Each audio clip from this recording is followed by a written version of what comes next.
murakoze cyane mu makanya mu mazina nitwa Celestin Habimana nakurikiranye inyigisho mu kigo Serepe mu bijanye n'abahinga cyo twita expert consultant. Tutaratangwa zino nyigisho hari ibikorwa twaradukora muri ubwo buryo bwo kugira ama consultants kandi twarabikora tukagenda neza, ariko tumaze kuza kuyiga kuri Serepe twarasanze ko hari ibintu byinshi twahora dukora mugabo tubahejeje akarangamutima k'umwuga, bigaca bituma nko ku mashyirahamwe canke amaserivisi ya leta canke ku masosiyete aba yatumye ko iyo vyigwa bya consultance hari igihe bishika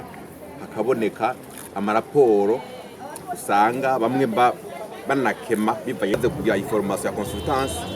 Narabonye ko hari ibintu byinshi nahungukiye mu bijanye n'umwuga mbere no mu bijanye n'akarangamutima k'ingene bikorwa,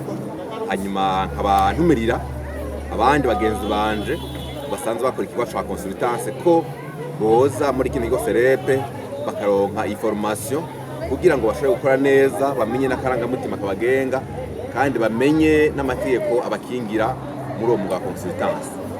Ikindi novuga nuko kino kigo gisanzwe gifite n'ibindi bisashigisha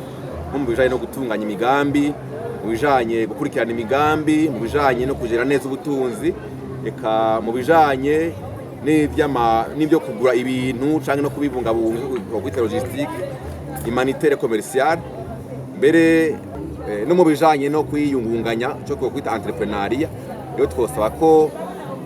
abantu bose basanzwe bakorera amashirahamwe bajejwe bino bikorwa bohurumbira kino kigo Serepe bakigishwa kugira ngo bashobore gukora neza akazi basanzwe bajejwe.